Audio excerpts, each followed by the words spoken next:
지금 오신 분들은 어떻게 보면 정말 행운 중에 행운인 것 같아요. 인터벌도 없이 거의 완벽할 수 있는 부분에서부터 뭔가 이걸 볼 수 있게 되니까 아마 3개월 전에 봤었을 때면 조금 의구심이 있을 수도 있어요. 과연 이렇게 될까?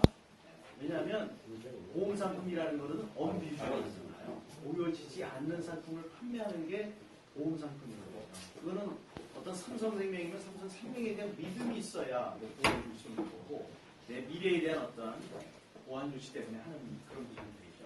근데 요즘에 하도 유사한 페이니, 쇼핑몰 이런 내용들이 너무 많으니까 사람들이 참 믿기가 어려워져요. 거기다가 너무 사기가 횡행하고 한 1년 전, 1년 조금 하다가 망하는 업체들도 여러 가지 있다 보니까 그리고 워낙 많은 정보가 들어가다 보니까 긴가민가합니다. 이게 진실인지 이게 거짓인지조차도 판단하기가 어려운 게 현 시대예요. 그래서 참 주변에 뭔가 정확한 팩트를 알고 있는 사람을 알고 있다는 건 굉장히 중요한 상황이거든요. 물론 저를 믿는 게 아니라 어떻게 보면 여러분은 오늘 모시고 오신 여러분의 친구분이든 가이드 하신 분들을 아마 믿게 될 겁니다. 그래서 여기까지는 믿음에 오신 거예요. 믿음으로. 소개해 주신 분에 대한 믿음으로 오셔서 오늘 믿음을 갖다가 확증하는 이론적인 부분을 여기서 한번 검증을 해보시는 거거든요. 그러니까 일단 믿음으로는 여러분이 오셨는데 그 믿음이 이론으로 확정이 돼서 내가 이해를 할 수 있다라고 하는 차원이 되면 아마 믿음이 배가가 돼서 아마 여러분들이 이 사업을 하시는 데 있어서 뭔가 매력을 느끼시고 이거 정말 행운인 것 같다 이런 게 있어서 아마 이렇게 느끼실 수도 있을 것 같아요. 저는 이렇게 부모님께서 그래도 좀 잘 낳아주셔가지고 제가 지금 59인데도 불구하고 제가 이렇게 뵀을 때 좀 나이가 좀 젊게 보이는 부분이 있습니다. 제가 IT 쪽만 30년을 했어요. 1983년도부터 시작을 해가지고 지금까지 왔으니까 어떻게 보면 그래서 제가 일본 후지츠라고 하는 데서 컴퓨터 엔지니어 쪽으로 또 영업 쪽으로 한 12년 근무를 하다가 그 이후서부터 계속 벤처만 쭉 했었습니다. 벤처를 할 때 잘할 때에는 벤츠도 타고 다녔어요. 벤츠 타고 다닐 때 좋았는데 벤처를 잘 못하니까 어드벤처가 돼가지고 벤츠에 앉게 되는 때도 있었습니다. 그런 어떤 광야의 세월들도 제가 뭔가 사업을 더 잘할 수 있는 어떤 그 광야, 그 히브리어로 미드라바라고 하는데 그래서 저는 그 미드라바에 한 7년, 요번에 한 10년 걸렸어요. 그 과정 동안에 뭔가 고민하고 제가 하지 않았던 IT 외의 다른 업종들도 섭렵을 하면서 과연 이게 IT지만 어떻게 보면 IT의 저변에는 인문학이 깔려있거든요. 스티브 잡스도 아이폰이라는 것을 개발했었을 때는 삼성전자처럼 기술 레벨로 접근한 게 아니라 뭘로 갔는가 하면 사람 레벨로 접근한 거예요. 그래서 삼성전자하고 애플하고 특허 전쟁이 붙었었을 때 삼성전자는 전부 무슨 기술 가지고 해요. CDMA 기술이니 무슨 통신 기술이니. 그런데 애플이 삼성을 거는 기술에는 그런 게 아닙니다. 화면 넘기기, 화면 배열하기, 휴대폰 둥둥 모서리기나 이게 다 인문학적 요소예요. 과연 사람들이 기술에 초점을 둔 게 아니라 인문학적인 요소에서 봤었을 때 사람들이 어떻게 하면 편하고 그 사람들이 어떻게 하면 이런 걸 썼었을 때 정말 감동을 느끼고 이 기업에 대한 철학을 느끼면서 고객이 자연적으로 늘어날 수 있을까 이런 생각들을 하면서 접근한 겁니다. 그래서 세상에 태어나서 단 한 번 혁신적인 제품이나 기술을 만들어내기도 어려운데 스티브 잡스는 3번이나 만들었어요. 근데 그 중에서 참 재미난 게 뭐냐면 애플 컴퓨터라는 것이 1970년대 초반에 나왔습니다. 자이로 8080이라고 해서 마이크로 프로세서를 써가지고 하는 옛날에 모니터도 없는 그런 컴퓨터가 있었어요. 애플 1에서 애플 2로 가고 그러다가 스티브 잡스가 어디서 뿅 갔는가 하면 한번 제록스라고 하는 회사를 갔습니다. 제록스가 무슨 회사인지 아세요? 복사기 하는 회사죠. 옛날엔 그냥 복사의 대명사가 제록스예요. 제록스 회사를 방문을 했는데 제록스 가서 깜짝 놀랐어요. 제록스의 복사기 화면에 뭐가 있었는가 하면 GUI를 처음 실현한 거예요. GUI가 뭐냐면 그래픽 유저 인터페이스라고 해서 1970년대는 전부 텍스트 기반이에요. 코맨드 명령어 가지고 컴퓨터를 다 이게 실행을 시켰습니다. 그랬는데 제록스의 파크라고 하는 기술 연구팀이 뭘 개발했는가 하면 마우스 포인트를 개발하면서 마우스로 딱 찍으면 실행이 되는 거예요. 이걸 보고 스티브 잡스는 깜짝 놀랐습니다. 그리고 제록스사의 연구진들한테 얘기하는 거야. 당신들 뭐 하는 거야? 이런 획기적인 제품을 발견하고 당신들 뭐 하고 있는 거야? 이건 세상을 변화시킬 엄청난 제품이야. 그래도 제록스 엔지니어들이 못 알아들어요.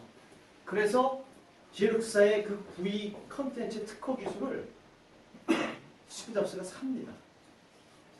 구이를 시작하는 거예요. 그리고 과감하게 애플2를 버리고 맥킨토시를 개발합니다. 그게 세계 최초로 개발한 그래픽 유저 인터페이스 지향형의 명령어 베이스가 아닌 포인트로 마우스를 누르면서 최초의 컴퓨터를 만들어냅니다. 그로부터 시작해서 마이크로소프트사의 빌 게이츠가 이제 윈도우가 시작이 되죠. 윈도우 1.0, 2.5, 3.0. 마이크로소프트사도 윈도우 1.0 시대에 별 볼일 없었어요. 2.0 때도 사람들이 별로 관심을 안 가졌는데 윈도우 3.0으로 가면서 사람들한테 관심을 끌게 됩니다. 혹시 여러분들 약간 컴퓨터를 아신다면 마이크로소프트의 윈도우에서 3.0 나오기 전에 더 큰 회사가 있었어요. IBM이라는 회사가. 어떻게 보면 IBM의 하청업체가 마이크로소프트사입니다. IBM이 대형 컴퓨터만 하다 보니까 이 퍼스널 컴퓨터 PC는 별로 하찮게 여겼어요. 그래서 빌 게이츠한테 하청을 줬습니다. 너 도스도 개발해봐. 너 윈도우도 개발해봐. 근데 그때 윈도우가 아니라 IBM OS2라고 하는 윈도우 환경을 개발합니다.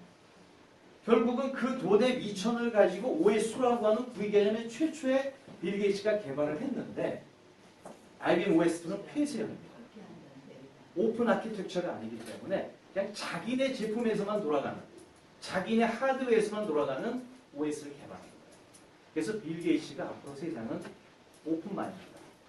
나는 내가 가지고 있는 기술을 전부 오픈하겠다. 그래서 오픈 아키텍처로 해서 소스 코드를 다 오픈해버렸어요. 그러니까 컴퓨터를 만드는 모든 회사들이 이제 만들기가 쉬워져요. 그러니까 IBM은 하드웨어 가격이 엄청나게 높은 반면에 윈도우를 쓰는 고객들은 하드웨어가 굉장히 싸진 거예요. 결국은 IBM은 역사의 뒤안길로 퍼스널 컴퓨터 시장에서 밀려나고 빌 게이츠가 상승합니다. 그것이 어떻게 보면 컴퓨터의 하나의 역사라고 볼 수 있고요. 그 중에서도 스티브 잡스는 3번이나 역사적인 일들을 만들어냅니다.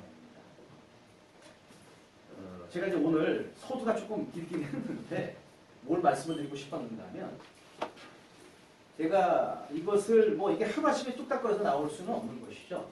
제가 30년을 거쳐오면서 뭐 모바일 게임도 개발해본 적이 있었고 또 쇼핑몰 사업도 해봤고 또 간편 결제 시장도 경험을 해봤고 또 전국적인 조직을 갖고 하는 사업도 해봤고 뭐 이런 경험들의 요소가 어우러져서 융합돼서 나오는 플랫폼이에요.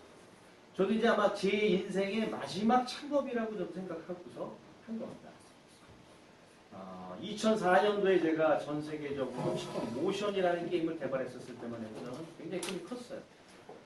이걸로 내 인생이 끝인가 보다. 한 2천억을 벌 수 있겠다고 생각을 했었는데 타이밍이 안 맞아가지고 KTF하고 그때 200억 계약을 맺고 시작을 했는데 저하고 계약을 했던 KTF의 신사업팀이 3D 게임 사업 그 전문 팀이었는데 3년 동안에 KTF에서 500억을 투자했는데 결과가 안 나와요. 그래서 하루아침에 그 조직이 공중분해가 되면서 제 사업이 같이 날아가버렸어요. 결국 이 세상에 아무리 내 딴에 잘한다고 해도 세상이 도와주지 않고 타이밍이 안 맞으면 안 되는 거죠. 그로부터 굉장히 어려운 10년이라는 세월 동안에 다져서 나온 게 오늘 소개해드리는 새로운 개념의 쇼핑몰이고 또 하나의 플랫폼입니다. 그래서 마침 이제 오늘 오신 분들은 정말 행운인 게 뭐냐면 제가 맨 처음에 개발해서 이렇게만 가려고 했었던 부분이었는데 세상이 도와주셔가지고 여기다가 플러스 알파적인 요소가 80%가 붙어버렸어요. 전에는 이 20%만 갖고도 돈이 됐는데 80%의 플랫폼이 붙어버리면서 엄청난 시너지가 생깁니다. 저도 세상을 살다 보니까 그 10년의 각고의 세월이 과연 이런 것들을 내가 하기 위해서 이렇게 고난을 겪지 않았는가라는 생각을 하게 됩니다. 그리고 오늘 이제 그 사업 설명은 짧아 떠나가시고 제가 내일 서울 그 경제혁신센터에서 주관하는 미래창조과학부인가요?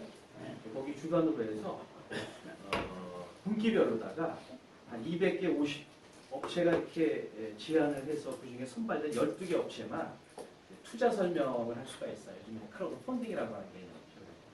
마침 저희가 좀 늦게 제출을 했지만 저 아이템이 좋아서 내일 저희 회사가 12개 업체 당첨이 돼서 발표를 합니다. 4시 6분입니다.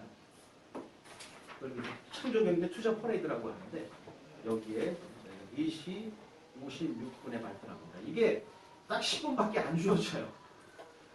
100명의 엔젤 투자자들, 또 벤처 캐피탈사, 투자 기업, 개인 이런 사람이 한 100여 명 와서 이 설명을 듣습니다. 그 중에서 우수기업 2개를 선정을 하죠. 그러면 우수기업이 되면 조금 투자 얘기가 더 열리겠죠. 그래서 내일 10분을 딱 해야 됩니다. 자, 이 하는 설명을 10분 만에 하려고 그러니까 정말 힘들어요. 1시간보다 10분에 축약해서 거기 오신 분들을 갖다 설득할 수 있는 건 좀 힘듭니다. 오늘 일단 처음 오신 분이 계시지만 딱 10분짜리 설명을 먼저 해드리고 그 다음에 조금 풀어서 설명하는 걸로 이렇게 해나가려고 합니다. 괜찮으시겠습니까?